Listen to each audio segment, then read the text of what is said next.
सुप्रभात प्रिय छात्रों। आज मैं आपको जो कहानी सुनाने जा रही हूँ वो आपकी पाठ्य पुस्तक कोकिला हिंदी पाठमाला भाग 3 में संकलित है। कहानी का नाम है लोमड़ी की बुद्धिमत्ता। इस कहानी में लोमड़ी ने किस प्रकार अपनी बुद्धि का प्रयोग करके अपने और ब्राह्मण के प्राणों की रक्षा की, यह बताया गया है। इस कहानी को ध्यानपूर्वक सुनकर उसके वाचन का अभ्यास करें। लोमड़ी की बुद्धिमत्ता। एक गांव में एक विद्वान ब्राह्मण रहता था। लोग अपना भविष्य जानने, घरेलू समस्याओं का समाधान पूछने व पूजा पाठ कराने के लिए उसके पास आते थे। उसकी विद्वत्ता की चर्चा पड़ोस के गांव तक फैली हुई थी।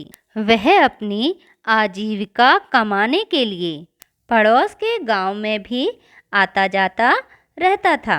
एक दिन वह जंगल के रास्ते पड़ोस वाले गांव जा रहा था। तभी उसने वहां पिंजरे में बंद एक शेर को देखा।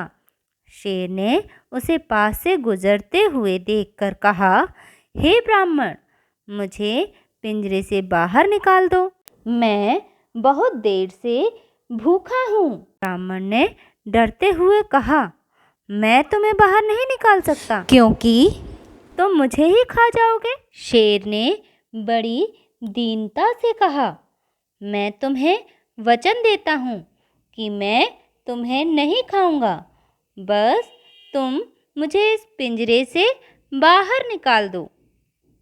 ब्राह्मण ने डरते डरते पिंजरा खोल दिया। पिंजरा खुलते ही शेर ब्राह्मण पर झपट पड़ा। ब्राह्मण घायल होकर वहीं गिर गया। तभी वहां एक लोमड़ी आ पहुंची। उसने शेर और ब्राह्मण को बात करते हुए सुन लिया था।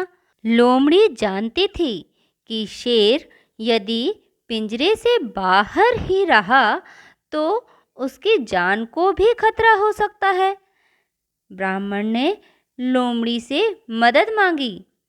लोमड़ी ने ब्राह्मण की बात सुनकर कहा, भला जंगल का राजा इस पिंजरे में कैसे बंद हो सकता है? शेर लोमड़ी की बात सुनकर तुरंत पिंजरे में जा खड़ा हुआ।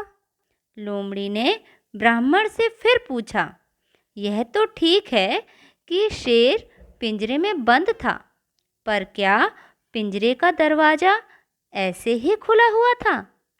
यह कहते कहते लोमड़ी ने पिंजरे की कुंडी बंद कर दी।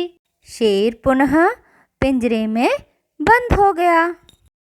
अब वह पछता रहा था। लोमड़ी की बुद्धिमत्ता के कारण अब ब्राह्मण अपने आप को सुरक्षित पा रहा था। उसने लोमड़ी का धन्यवाद किया और तेज तेज कदम भरता हुआ अपनी मंजिल की ओर चल पड़ा। शिक्षा।